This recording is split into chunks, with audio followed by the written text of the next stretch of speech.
Gall bladder কিংবা কিডনিতে stone নিয়ে এখন অনেক মানুষ বিব্রত। ডাক্তার চলমান, ডাক্তার ভগবান। যারা ডাক্তার, যারা চিকিৎসা করছে তারা প্রত্যেকে ভগবান। আমি তাদের প্রত্যেককে ভগবানের দরজা দিই। আমি একটা কথা বারবার না বলে পারছি না যে ভৈরবের ভান্ডারের এত অকৃত্রিম কৃপা অসম্ভব সম্ভব হয়ে যাচ্ছে। যারা কিডনি স্টোনের জন্য দৈব ওষুধ নিয়ে যাচ্ছে, যারা গল ব্লাডার স্টোনের জন্য দৈব ওষুধ নিয়ে যাচ্ছে, তারা প্রত্যেকে জানাচ্ছে যে ইউএসজি রিপোর্টের পর মারাত্মক একটা উপকার পাচ্ছে। মারাত্মক একটা উপকার। এটা ভৈরব মন্ত্রের ক্ষমতা, এটা তারাসিদ্ধেশ্বরী মহারানীজির কৃপা প্রদত্ত। আজকে অনেক মানুষ ভালো আছে, কোনো টাকা পয়সা লাগে না। এটা বানাতে যা যা লাগে সেগুলো এনে দিতে হয়। সেগুলো আনতে মঙ্গলেও যেতে হয় না, বুধেও যেতে হয় না, শুক্রতেও যেতে হয় না।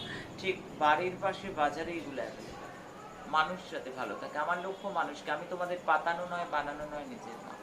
মা যখন বাড়িতে রান্না করে দেয় তোমরা বাজারে এনে দিলেই হয়। তার জন্য কি মা বেতন নেয়? আমি তো তোমাদের মা।